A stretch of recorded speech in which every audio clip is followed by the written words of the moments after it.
제가 중학교 시절에 같은 반에 공부를 정말 열심히 하는 학생이 있었습니다. 중학교 때 보통 우리는 쉬는 시간과 그 점심 시간에 시간만 나면 이제 놀기 바빴습니다. 근데 그 친구는 항상 공부를 했습니다. 중학교 때부터. 언제 봐도 틈만 나면은 공부를 하는 겁니다. 그런데 이제 안타까운 거는 항상 이 성적이 나오면 이 친구가 거의 1등을 할 것 같은데, 공부하는 걸 보면. 근데 성적을 보면은 한 10등 안에 정도 드는 정도, 그 정도였습니다. 그래서 이제 때로는 가끔은 제가 되게 미안한 마음이 좀 들었어요. 왜 그러냐면 저는 공부를 잘 안 하는데 항상 그 친구보다 위에 있었거든요. 그러니까 왜 그럴까? 그러니까 우리 친구들 가운데서 이제 그런 생각을 한 거죠. 저 친구가 점수가 안 나오는 이유가, 그러니까 공부하는 데 비해서, 그래도 공부 잘하는 편이었는데 공부하는 거 비해서 점수가 안 나오는 이유가 뭘까? 그냥 학교에서 우리들이 있을 때만 공부 열심히 하는 거 아닌가? 이제 우리끼리 이렇게 얘기를 했어요. 그러니까 다른 친구가 하는 얘기예요. 아니다, 걔네 집에 내가 가봤는데 학교 끝나고서도 집에서 계속 공부한다. 그래서 야, 그러면은 말이 안 되잖아. 그렇게 하루 종일 공부를 하는데 어떻게 점수가 그 정도는 아닐 것 같은데, 그런 얘기를 했습니다. 그러면서 이제 우리 친구들과 함께 결론을 낸 건 뭐냐면, 친구들 중에 한 명이 그 친구의 교과서를 쭉 봤대요. 봤는데 1페이지부터 어느 페이지도 색연필로 이렇게 밑줄이 안 쳐진 데가 없었다는 거예요. 그래서 우리가 딱 발견한 거죠. 아, 그렇다. 중요한 건 시험에 나오는 건 대부분이 선생님이 말하는 곳이 나오는데, 이 친구는 성격상 1페이지부터 하나하나 다 외워야 되는 거예요. 그러니까 무슨 얘기입니까? 저희들은 약간 촉새 같아가지고 시험에 나온 것만 기억하는 거죠. 근데 이 친구는 모든 걸 기억해야 됐어요. 그러다 보니까 성적이 그렇게 나오지 않았다. 정확한 건 아닙니다. 우리끼리 한 얘기인데, 그러니까 중요한 게 무엇입니까? 우리의 인생이라는 건 우리의 뇌도 마찬가지고요. 우리가 받아들일 수 있는 한계가 있죠.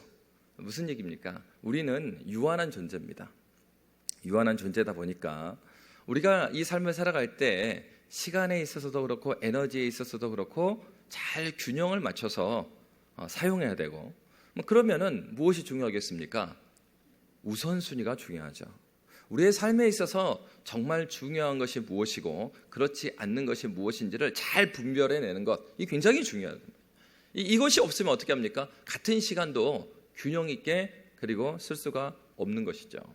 바로 여러분, 오늘 사도 바울이 말하고 있는 바는 그 부분입니다. 여러분, 신앙생활 할 때 중요한 것이 얼마나 많습니까? 이것저것 중요한 거 많이 있습니다. 그러나 사도가 오늘 본문에서 강조하는 것은 그 중에서도 신자가, 성도가 그리스도의 복음에 합당하게 살아갈 때 기쁨으로 살아가기에 반드시 있어야 되는 것, 가장 중요한 첫 번째 우선순위가 무엇이냐 하는 얘기를 하는 것입니다. 그래서 여러분, 사도가 어떻게 말하고 있습니까? 사도가 말하기를 내 주 그리스도 예수를 아는 지식이 가장 고상하다라고 말했습니다. 여러분, 살아갈 때 얼마나 많은 지식이 필요합니까? 여러분, 해외에 살다가 한국에 오면요, 공부해야 됩니다. 왜냐하면 한국은요, 세계에서 가장 빨리 변하는 나라 중에 하나예요. 그리고 좋은 쪽으로. 근데 한국에 살아가시다 보면은 여기에 적응해서 사시지만 해외에서 있다가 한국에 들어오면요, 작년인가의 일이었어요. 저도 한 4년 만에 시위 때 가서 코로나 기간을 거치다 보니까 한국에 들어올 기회가 없었어요. 그래서 한 4년 만에 한국에 딱 들어왔는데, 길거리에서 제가 차가 없으니까 택시를 타려고 손을 들고 막 있었단 말이죠. 근데 마침 택시가 왔습니다. 그래서 제가 택시를 탁 탔어요. 그러니까 기사 아저씨가 어디 가시냐고 물어봐서 어디 갑니다. 그런데 그 다음 기사 아저씨가 하는 얘기가, 아, 선생님 어디 해외에서 오셨죠? 딱 그래요.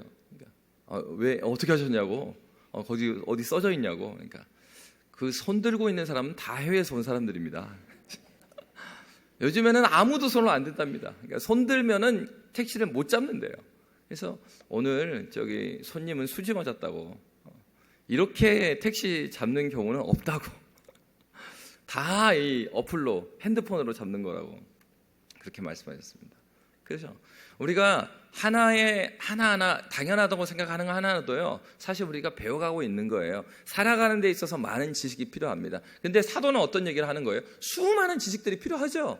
그런데 그리스도인들이 사는데 가장 중요한, 가장 고상한 지식, 반드시 다른 것을 다 빼도 반드시 있어야 되는 지식이 바로 그리스도 예수를 아는 지식이다 라고 말하고 있습니다.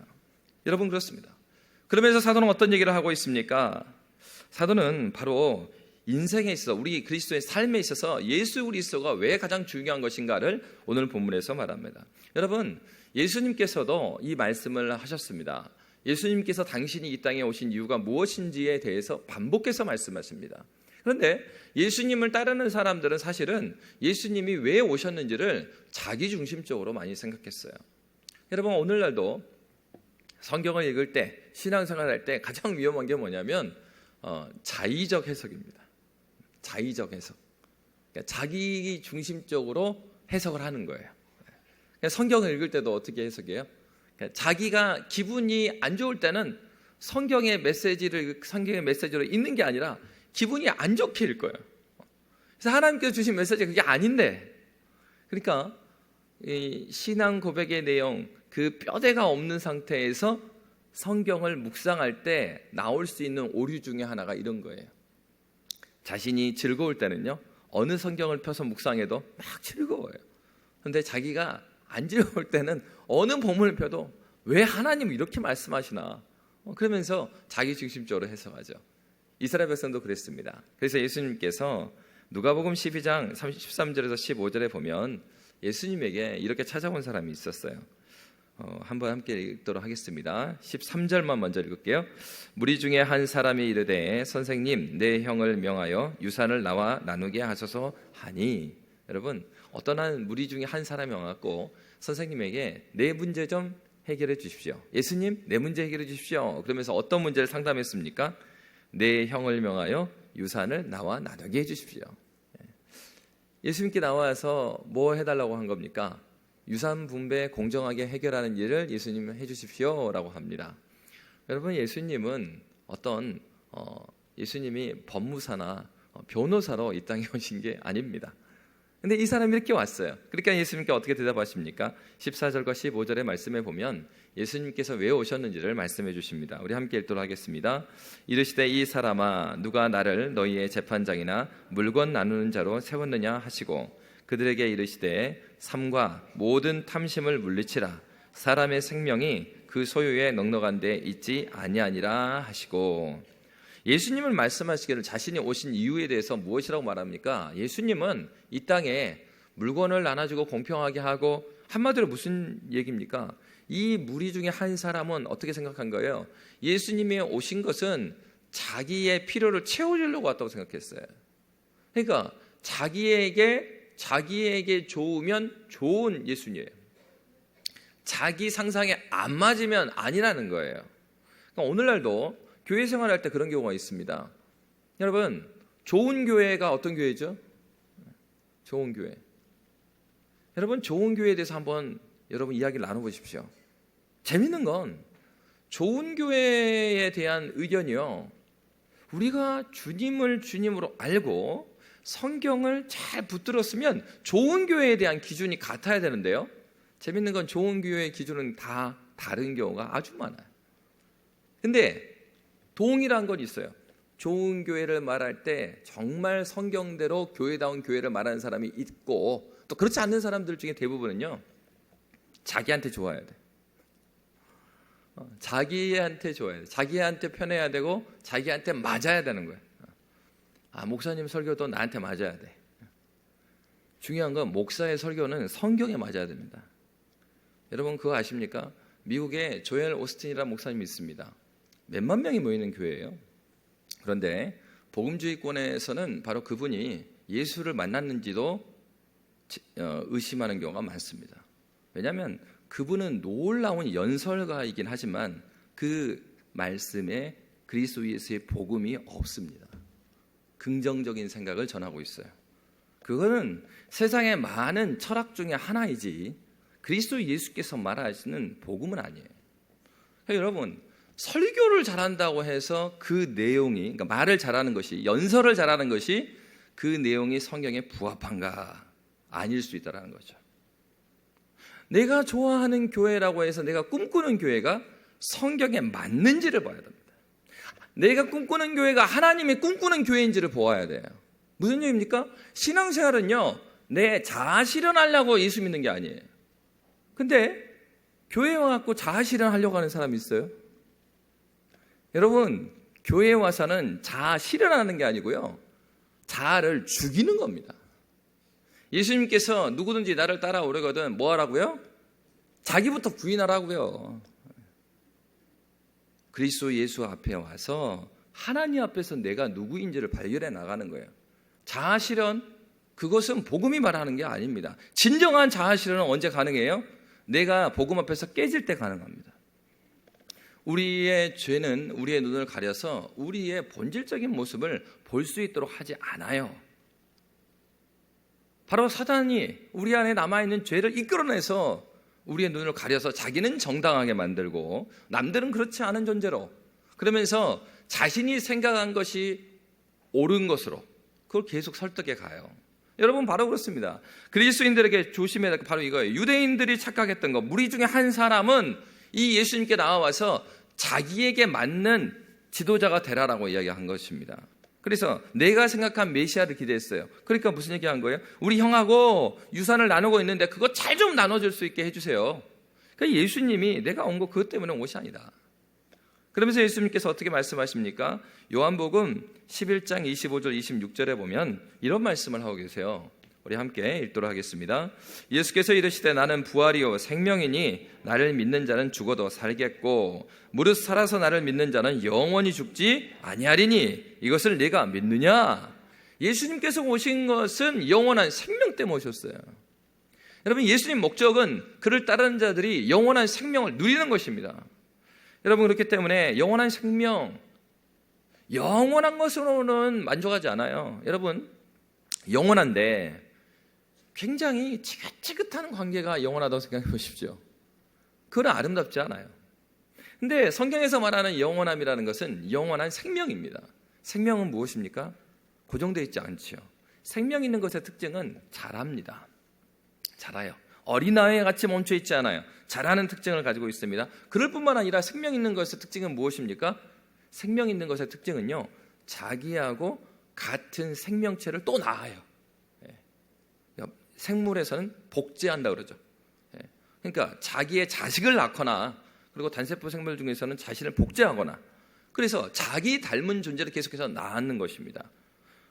그럴 뿐만 아니라 생명이 있는 것의 특징은요, 항상성을 유지한대요. 그러니까 무슨 얘기냐면 생명을 보존할 수 있는 능력을 가지고 있는 거예요.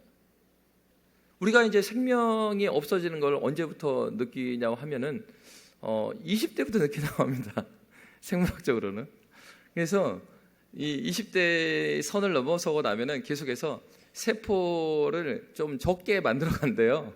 근데 그게 피부로 확 느낄 때가 언제입니까? 갱년기 때 느낀답니다. 그래가지고 예전과 같이 호르몬이 분비가 안 되니까 막 이제 굉장히 시원한데 덥고, 그리고 화를 안 내야 되는데 막 흥분하고. 그래서 이제 그런 얘기가 있죠. 그 학교 갔다 온 아들이 집에 들어와서 문을 딱 열고서 엄마 밥 그랬습니다. 그러니까 엄마가 그랬어요. 네가 차려 먹어. 그러니까 아들이 그렇습니다. 엄마 나 사춘기야. 그러니까 엄마가 말합니다. 난 갱년기야. 여러분, 그래요. 우리의 육체는요, 계속해서 생명이 풍성해지는 방향으로 가진 않습니다. 분명히 자라고 청년기까지는 굉장히 생명의 풍성함으로 가지만 그 이후로는 점점 쇠퇴해가는 길을 걸어가는 것이 이 자연의 이치이죠. 그런데 우리의 영혼은 어떻습니까? 바울의 고백에 의하면 우리의 영혼은요, 우리가 나면서부터 우리는 죽은 존재로 태어나요. 우리 영혼이 죽어서 태어난다고요. 그러니까 죽은 존재로 태어나는데 사람마다 그 시기는 다릅니다. 그런데 어느 순간 그리스도 예수를 깊이 만나면 죽어있던 영혼이 깨어납니다. 여러분 그런 경험해 보시지 않았습니까? 저 같은 경우는 예수 그리스도를 만난 그 기억이 아주 명확하게 있습니다. 몇 월 며칠, 몇 년도 몇 월 며칠 몇 시 뭐 이 정도까지 이야기할 수 있어요. 근데 모두가 그런 건 아니에요. 그런데 그 시점을 아느냐 모르느냐 이게 중요한 게 아니고 정말 중요한 건 무엇이냐? 예수를 만나고 난 사람의 증거는요, 이 생명이 있는 아이들의 증거는 이 아기들이 태어나자마자 이 엄마 배 위에다 올려놓잖아요. 애들이 어디로 찾아가는 줄 아세요? 애들 응애하고 일어나지만은 눈이 안 보여요, 그때는. 근데 아기가 엄마 젖을 찾아가요, 본능적으로. 마찬가지입니다. 우리 영혼이 그리스도 예수로 말미암아서 변화되잖아요. 그러면 생명의 꼴을 찾아가요. 그러니까 교회에 나오지만 할 일도 많습니다. 봉사해야 될 것도 많고 모임도 많아요.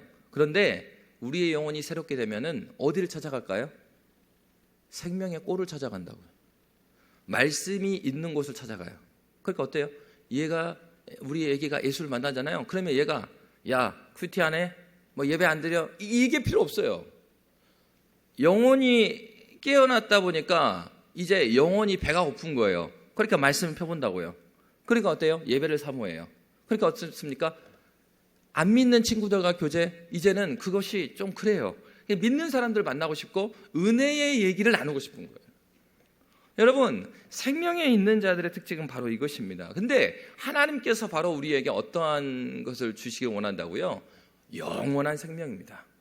그러니까 이제 어떻겠습니까? 우리의 육체에 있어서도요, 우리가 이제는 이 인생 가운데 지금 이 살아가는 현재는 계속 쇠퇴해 갑니다. 그럼에도 불구하고 하나님께서 부활의 날에 우리에게 부활체를 입혀주시면 어떤 육체를 입습니까? 예수께서 첫 번째 부활하셨고, 그리고 우리가 그 다음에 부활하는 존재라고 이야기했습니다. 예수님이 부활하신 그 부활체의 모습, 영화롭게 되었습니다. 어느 정도로 영화로워요? 제자들이 예수님이 돌아가시고 나서 두려워갖고 마가다락방에서 문 걸어 잠그고 모여 있었습니다.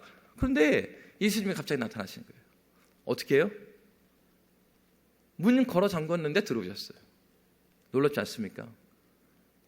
그 미래의 무슨 그 공상과학 영화를 보는 것 같죠. 그러니까 예수님이요, 부활의 몸을 입고 승천하실 때 그 몸을 입고 올라가셨단 말이에요. 그러니까 제자들이 쳐다보고 놀란 거예요. 물론 성경에서 우리의 부활체가 무엇이라고 명확하게 말해주지 않았어요. 그런데 분명한 건 영화로운 우리가 부활의 몸을 입을 것이라고 그랬어요. 여러분, 부활이라는 것은요, 우리의 몸이 그렇게 될 뿐만 아니라 우리의 영혼 동안 영원한 생명 가운데 날로 새로워지는 것입니다. 여러분, 우리가 가지고 있는 신앙이라는 것은 앞에 신앙생활에서 신앙 앞에 두 글자가 가로되어 있어요. 그 두 글자가 뭡니까?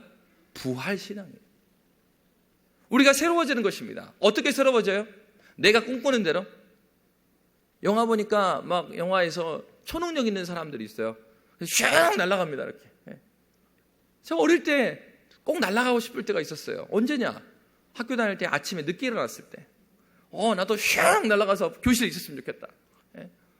근데 우리는 어떻게 꿈꾸냐면 부활의 몸을 입고 예수님이 이렇게 부활하셨다 그러면 우리는요, 이때도 우리의 생각은 자의적으로 움직여요. 이게. 그러니까 하나님 복음에 합당하게 머리가 돌아가는 게 아니라, 그러면 어떤 상상을 하냐면, 제가 부활의 몸, 부활체에 대한 얘기를 하면 그때부터 머리가 이제 설교가 안 들어오고 막 작동되기 시작합니다. 그래? 그럼 슝 날아가고 우주도 갔다 오고 막 이런 생각을 한단 말이에요. 그게 뭐예요? 죄의 본능이에요.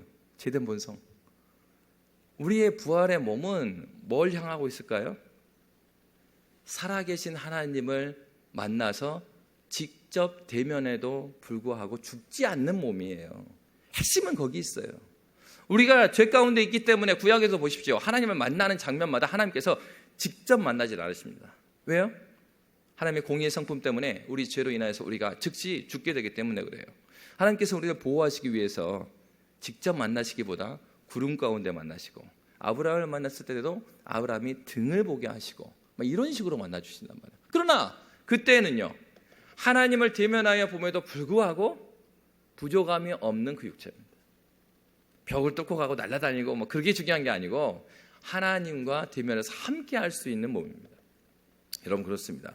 생명이라는 것은, 영원한 생명이라는 것은 주님과 영원 가운데 교제할 수 있는 상태를 말하고 있는 것입니다. 그렇기 때문에 여러분, 영원한 생명을 이야기하니까 그 당시에 많은 사람들이 그래요? 그럼 그 나라가 언제 옵니까? 영원한 생명이 있는 그 나라. 왜요? 이스라엘 백성들은 오랫동안 그 나라를 꿈꿨어요. 회복된 나라, 이스라엘의 회복, 그 나라를 꿈꿨어요. 그러니까 예수님께서 하나님 나라가 왔다 그러니까 이 바리새인과 서기관들이, 아니 예수님, 당신이 말한 그 나라가 어디 있습니까? 그렇게 어떻게 말합니까? 누가복음 17장 22절 21절에 보면 예수님께서 이렇게 답변하십니다. 함께 읽도록 하겠습니다. 바리새인들이 하나님의 나라가 어느 때에 임하나이까 묻거늘 예수께서 대답하여 이르시되 하나님의 나라는 볼 수 있게 임하는 것이 아니요 또 여기에 있다 저기에 있다고도 못하리니 하나님의 나라는 너희 안에 있느니라. 아멘. 여러분, 우리 안에 회복된 하나님 나라를 시작으로 해서 하나님께서는 하나님 나라가 무엇인지를 우리에게 가르쳐 주십니다. 하나님 나라가 회복됐다는 것은 무엇입니까? 여기서 말하는 영원한 생명이 저기 죽고 나서 시작되는 게 아니고요. 그 영원한 생명이 지금 이곳에서 누구에게? 그리스도 예수를 믿는 자에게 여기서 시작된 거예요.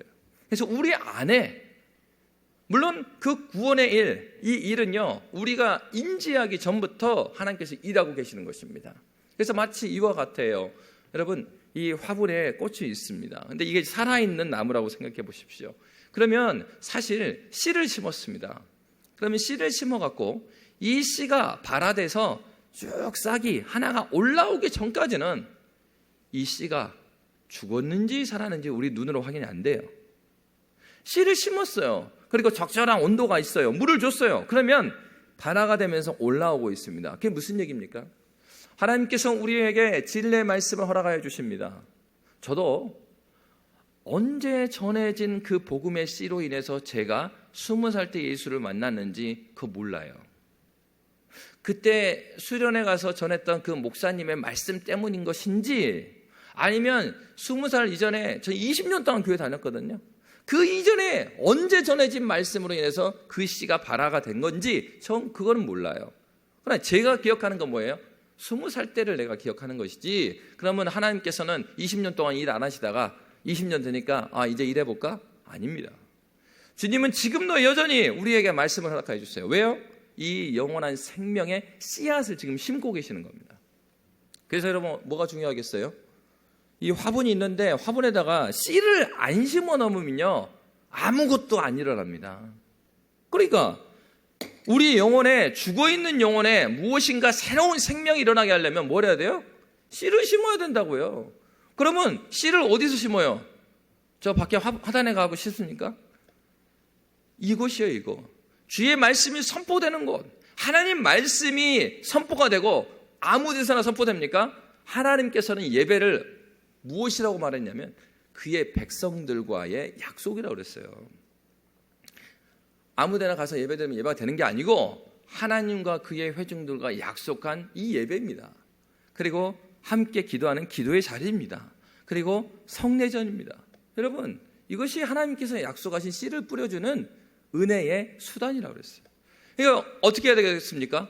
우리가 이 은혜의 수단 앞에 나를 자꾸 채찍질해서 와야 돼요. 그러니까 1차적으로 주님의 말씀에 있는 것으로 와야 합니다. 근데 그럴 때 씨가 심겨지는 거예요. 그 씨가 심겨져서 그 씨가 언제 심겨졌는지 그건 나서 몰라요. 그럼에도 불구하고 우리가 알게 되는 때가 언제입니까? 주님을 인격적으로 만났을 때, 정말 주님이 살아계시는구나. 이 씨를 심었어요. 씨가 올라옵니다. 이파리가 하나 올라오니까 정말 저 씨가 안 썩었고 살았구나. 그걸 알게 되는 거죠. 그렇게 살게 되면요, 돋아나는 씨가 돋아나잖아요. 그러면 재밌습니다. 물을 주면요, 이게 매일매일 사진을 찍어보면 이 자라는 속도에 대해서 이 이파리, 새로운 이파리 하나, 이 자라는 속도가 굉장히 빠르더라고요. 그래서 자고 일어나면 이만큼 커 있어요. 자고 일어나면 이만큼 커 있어요. 여러분, 우리 주님은 우리를 너무 잘 아셔서 영혼에 대한 얘기만 하면 못 알아듣으니까 그 영혼의 성장을 이해할 수 있도록 이렇게 꽃도 주시고 우리한테 아이들도 주시고, 여러분, 이 세상에 식물이 자라듯이, 우리 아이들이 자라듯이 우리의 영혼도 자라가는 것입니다. 하나님께서 우리에게 영원한 생명으로 다스려지는 그 나라, 어디에서부터 시작하셨습니까? 우리 안에. 하나님 나라는 다른 곳에 있는 것이 아니라 너희 안에 있다. 우리 가운데 하나님께서는 그 일을 시작하셨습니다. 예수를 만난 자에게는 이러한 생명의 기쁨이 무엇인지를 알아요. 말씀의 참맛이 무엇인지를 압니다. 그리고 말씀을 사모합니다. 그리고 기도의 자리를 사모합니다. 주님과의 교제하는 그 시간이 너무 아름답습니다. 바로 사도는 그것을 이야기하고 있어요. 그렇기 때문에 여러분, 인생을 나무라고 하면요, 이 영생은 무엇입니까? 영생은요, 가지나 이파리가 아니고 나무에 있어서 아주 든든하게 서려면 뿌리가 있어야 되잖아요. 그리고 줄기가 있어야죠. 바로 영생은 이 나무의 뿌리와 줄기 같은 역할을 하는 거죠. 신앙생활에 있어서 바로 영원한 생명, 예수 그리스도로 말미암는 바로 그것은 바로 우리 신앙생활의 중심에 있는 것입니다. 그래서 바울이 이렇게 고백한 거예요. 빌립보서 3장 8절에 이렇게 말하고 있습니다. 우리 함께 빌립보서 3장 8절 9절 말씀 함께 읽도록 하겠습니다. 또한 모든 것을 해로 여김은 내 주 그리스도 예수를 아는 지식이 가장 고상하기 때문이라. 내가 그를 위하여 모든 것을 잃어버리고 배설물로 여김은 그리스도를 얻고 그 안에서 발견되려 함이니 내가 가진 은은 율법에서 난 것이 아니요 오직 그리스도를 믿음으로 말미암은 것이니 곧 믿음으로 하나님께로부터 난 의라. 아멘. 그러니까 사도 바울이 바로 자기가 가진 모든 것을 해로 여기고, 그렇게 해로 여겨서 그가 무엇을 얻었어요? 그리스도를 얻고 그 안에서 발견되었다라고 말하고 있습니다. 그러면서 내가 가진 은은 이렇게 말해요. 내가 가진 은은 율법에서 난 것이 아니요 오직 그리스도를 믿음으로 말미암은 것이니 곧 믿음으로 하나님께로부터 난 의라. 이렇게 말합니다. 여러분, 갑자기 사도가 왜 의에 대한 얘기를 할까요? 바로 영원한 생명, 하나님 나라의 백성이 되려면 유대인들은 그렇게 생각했습니다. 누가 하나님 나라의 백성이 될 것인가? 누가 메시아의 때에 메시아의 나라의 중요한 백성이 될 것인가? 그들은 어떻게 생각했냐면 하나님께서 보시기에 의로운 사람이다. 그러니까 유대인들에게 있어서 중요한 것은, 그러면 하나님에 있어서의 그 하나님의 생명을 누린다는 것 알겠는데, 그러면 그 생명을 누리는 사람은 누구냐 했을 때 그 의로운 사람이라고 하는 거죠. 그러면 그 의로운 사람이 되는 게 중요하잖아요. 그 의로운 사람은 어떻게 되느냐? 그들의 논쟁이 있었어요. 그들은 어떻게 생각했습니까? 의로운 사람이 되려면 율법을 다 지켜야 된다고 생각했습니다. 여러분, 이게 틀린 얘기입니까? 사실 이거 맞는 얘기입니다. 이미 하나님께서 율법을 주신 분이 누구죠? 하나님께서 주셨어요. 구약에서 이 율법을 하나님께서 모세에게 주셨습니다. 그리고 하나님께서 이 율법을 주신 이유가 무엇입니까? 하나님 나라의 백성으로서의 살아갈 기준으로서 주셨어요. 그러니까 이 말 자체는 틀리지 않습니다. 율법을 다 지켜야 의로워져요. 근데 뭐가 틀린 거예요? 죄된 인간이 그 율법을 다 지킬 수 있다라고 하는 생각이 틀린 거예요. 여러분, 죄된 인간은 그 율법을 다 지킬 수가 없습니다. 하나님께서 율법을 주신 이유, 의롭게 되려면 율법 다 지켜야 됩니다. 근데 문제는요, 죄된 인간은 이 율법을 다 지킬 수 없다라는 거예요. 그러면 하나님이 다 지키지도 못할 율법을 왜 주셨는가? 왜 주셨겠습니까? 바로 하나님께서 모세의 율법을, 갑자기 모세 시대에 율법을 탁 던져주신 게 아니에요. 율법 이전에 하나님께서 그의 백성들을 구원하시기 원한 하나님의 구원의 약속이 있었습니다. 첫사람 아담이 범죄했을 때 창세기 3장 15절에서는 누구를 말합니까? 뱀과 여인 하와가 원수가 되게 하겠고, 뱀의 후손과 하와의 후손이 원수가 되게 하겠고, 세 번째 구절에 뭐라고 말하고 있어요? 여인의 후손이 뱀의 머리를 밟을 것이요, 뱀은 여인의 후손의 뒤꿈치를 문다. 이렇게 말씀하셨습니다. 범죄하고 나서 사람들은 그 말씀을 정확하게 이해를 하지 못합니다. 그러나 성경에서는 분명히 바로 그 여인의 후손이 누군가, 바로 여인의 후손을 통하여서 구원해 주실 것을 범죄한 즉시 하나님께서 약속해 주셨어요. 여러분, 죄에 대한 문제는 인간의 어떠한 노력으로 풀 수 없음을 율법을 주셔서 깨닫게 하시기를 원하셨어요. 그러니까 율법을 주셨습니다. 죄된 인간은 그 율법을 다 못 지키는 겁니다. 그것을 통해서 사람들이 갖게 되는 건 무엇이에요? 절망이죠. 안 되는구나. 여러분, 신앙생활 할 때 하나님을 깊이 만나고 하나님 앞에서 살아가다 보면요, 자꾸 뭘 경험하게 됩니까? 안 되는구나를 경험하게 됩니다. 그것을 경험하지 않으면 사람은요, 자기 부인을 하지 못해요.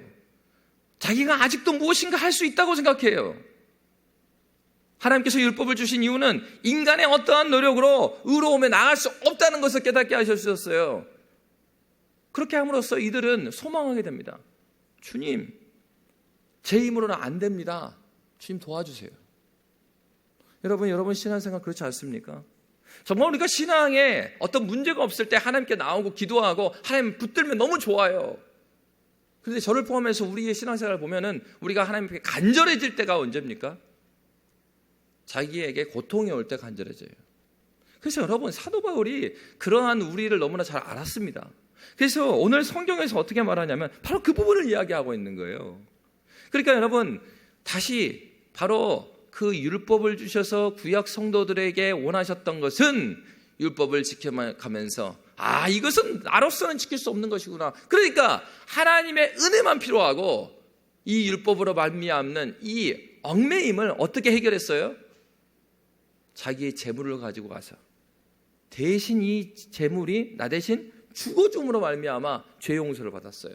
그러니까 구약의 성도들은 계속해서 하나님의 큰 은혜, 구원의 은혜를 사모하게 되어 있다고요. 구약이냐 신약이나 동일한 것은 무엇입니까? 믿음이라는 것은 다른 게 아니에요. 하나님을 향한 절대 의존의 마음입니다.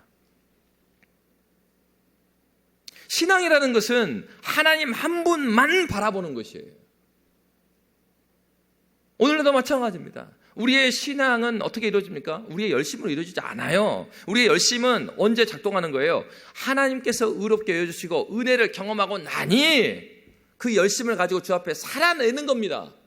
살아내는 것을 통해서 구원을 얻어내는 것이 아니고 구원받은 은혜에 감사하여 그 은혜가 우리로 하여금 열심을 주는 것이에요. 그러니까 반대로 하시면 안 돼요. 내 열심으로 막 하잖아요. 그러면 하나님 의가 쌓이는 게 아니라 내 의를 자꾸 쌓여요. 그래서 우리 목사님 너무하신 거 아니에요? 네. 여기서 태어났고 말이에요. 나만 태어난 게 아니야. 우리 아버지, 우리 할아버지, 우리 집안이 이 교회를 지켰는데 그런 게 뭡니까? 바울이 자랑했다. 내가 자랑할 수 있었다. 근데 나면서부터 유대인이고 히브리어도 하고 바리새파 중에 바리새파, 이게 그거예요. 여러분, 우리가 쌓을 수 있는 것은 없습니다. 절대적인 하나님의 은혜가 아니면 우리는 주님께 의롭다 여김을 받을 수가 없다라는 것을 성경은 증거하고 있어요. 그럼에도 불구하고 지금 빌립보 교회에 거짓 교사들이 나타나서 뭘 가르쳤어요? 할 수 있다니까. 그 예수 믿은 거 좋은 건데 거기서 좀 더 완벽해져야지. 그러니까 할례 받아라. 그리고 말이야, 율법을 지켜야지. 마치 사람이 율법을 다 지킬 수 있는 것처럼 말했습니다. 여러분, 이 율법을 누가 이루셨습니까? 그리스도 예수께서 로마서에 보면은 이 율법을 완성하러 이 땅에 오셨다라고 말합니다.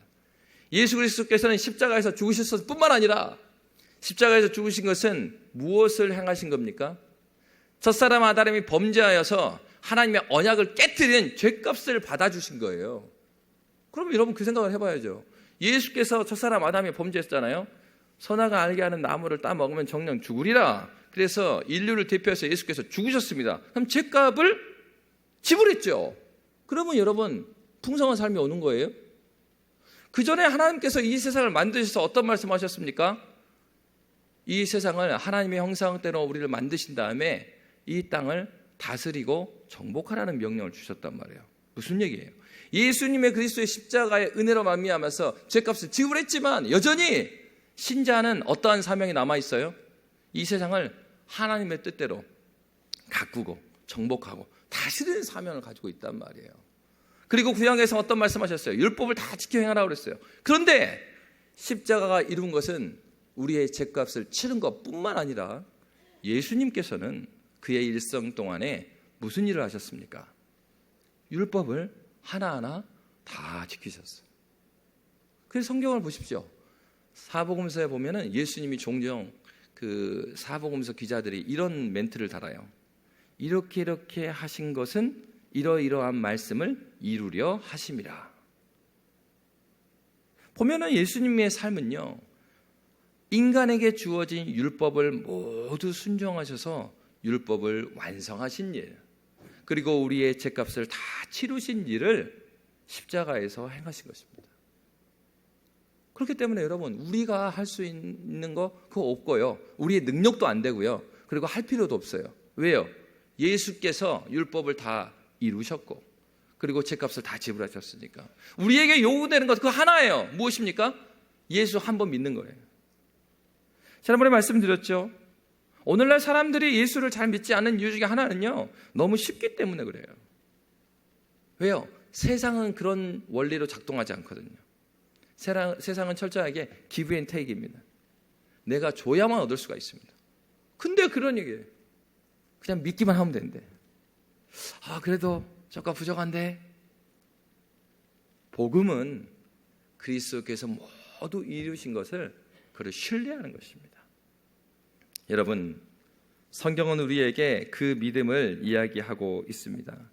오늘 본문은 그러면 어떻게 그 그리스도, 가장 고상한 그 그리스도를 우리가 알게 되는가, 이 의가 무엇인지를 우리가 어떻게 깨닫게 되는가, 그것을 사도는 이렇게 말합니다. 10절 말씀, 10절, 11절 말씀 함께 읽도록 하겠습니다. 내가 그리스도와 그 부활의 권능과 그 고난의 참여함을 알고자 하여 그의 죽으심을 본받아 어떻게 해서든지 죽은 자 가운데서 부활에 이르려 하노니. 아멘. 사도는 두 가지를 이야기하고 있어요. 하나는 그 부활의 권능과 그 고난에 참여함으로. 첫 번째로는 그 부활의 고난에 참여하라라고 말하고 있습니다. 그 부활의 권능, 부활의 권능. 여기서 말하는 부활의 권능은요, 이런 권능은 아니에요. 마지막 때에 우리가 부활하게 될 그 부활을 말하는 것이 아닙니다. 여기서 부활의 고난은요, 성도의 삶 가운데 경험하게 되는 부활의 권능을 말합니다. 여러분, 부활이라고 하면 크게 세 가지 부활이 있어요. 하나는 그리스도 예수께서 죽으시고 다시 살아나신 예수 그리스도의 부활이 있습니다. 두 번째 부활은요, 우리가 역사의 종말에 부활의 몸을 입을 그 부활이 있습니다. 세 번째 부활은요, 현재적으로 경험하게 되는 부활입니다. 현재적으로 겪는 부활은 어떻게 경험되는 것입니까?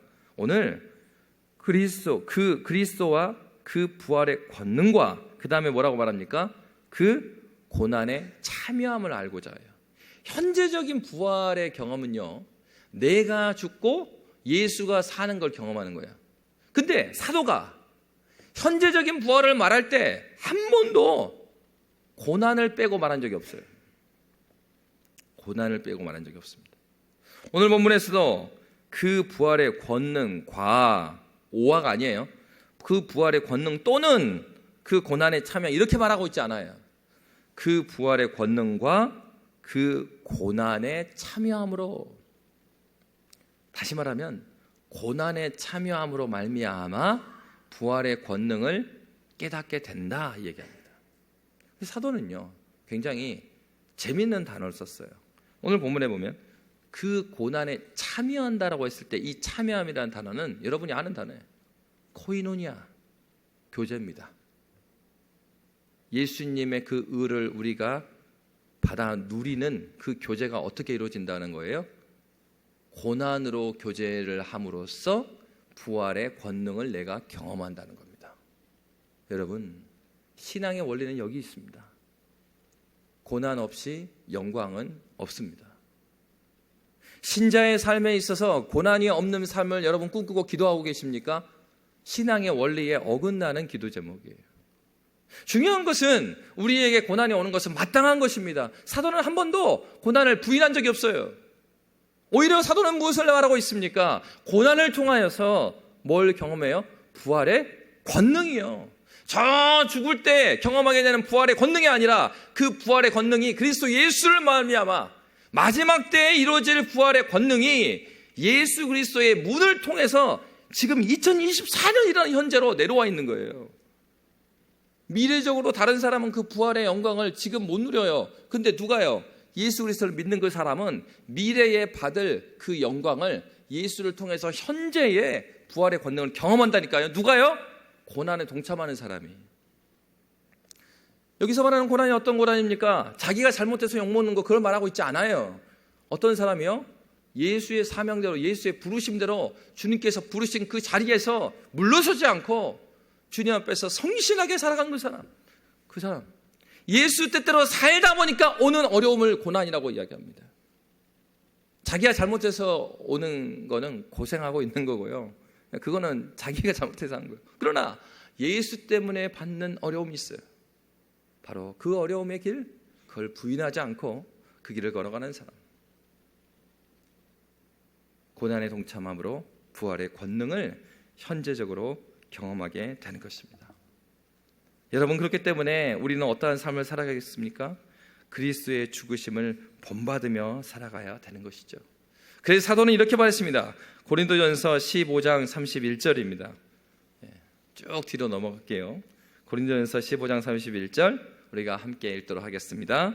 형제들아, 내가 그리스도 예수 우리 주 안에서 가진 바 너희에 대한 나의 자랑을 두고 단언하노니 나는 날마다 죽노라. 그가 날마다 죽음으로 말미암아서 그는 날마다 그리스도의 권능을 경험했습니다. 그리스도의 부활의 권능을 그가 날마다 죽음으로, 자기를 부인함으로 경험했습니다. 여러분, 우리는 기억해야 됩니다. 예수를 믿는 사람들은 이제는 그리스도의 죽으심을 본받는 삶을 살아가야 되는 거예요. 다시 말하면 대가를 지불하셔야 합니다. 우리의 구원은 그냥 이루어진 것이 아닙니다. 그리스도 예수께서 이미 대가를 지불하셨어요. 그렇기 때문에 우리의 삶은 이제는 무엇을 얻기 위한 삶이 아니라 이미 얻은 바 구원의 은혜 감사하여서 그 대가를 지불하는 삶을 살아가는 것입니다. 그리고 사도는 이렇게 말했습니다. 날마다 죽노라. 그의 죽으심을 본받아라는 단어, 그의 죽으심을 본받아는 수동태형으로 분사로 현재형으로 썼어요. 계속해서 받는 것이라는 겁니다. 계속된 과정입니다. 여러분, 우리 옆에 있는 분들과 함께 인사를 나눴으면 좋겠어요. 여러분, 어느 교회를 가면 그런다고 해요. 직분을 받으면 그때부터 섬김을 모두 내려놓는 교회가 있다고 합니다. 근데 이제 양림교회 와보니까 아니에요. 직분을 받는 전에도 열심히 섬기고 직분자분들도 진짜 열심히 섬기세요. 이게 정상이죠. 그래서 우리 이렇게 이야기를 했으면 좋겠습니다. 옆에 있는 분들하고 졸업생인 척 하지 말자. 우리는 재학생이다. 고난의 학교에 여러분 이미 들어와 계신 겁니다. 고난의 학교 반대로 말하면 부활의 권능의 학교에 입학해 계신 거예요. 우리 언제 졸업합니까? 마지막 날 주님께 갈 때 그때 졸업하는 거예요. 여러분, 저와 여러분이 예수로 나의 구주 삼고 그렇게 살아가는 저와 여러분이 되시기를 주의 이름으로 빕니다. 살아계신 하나님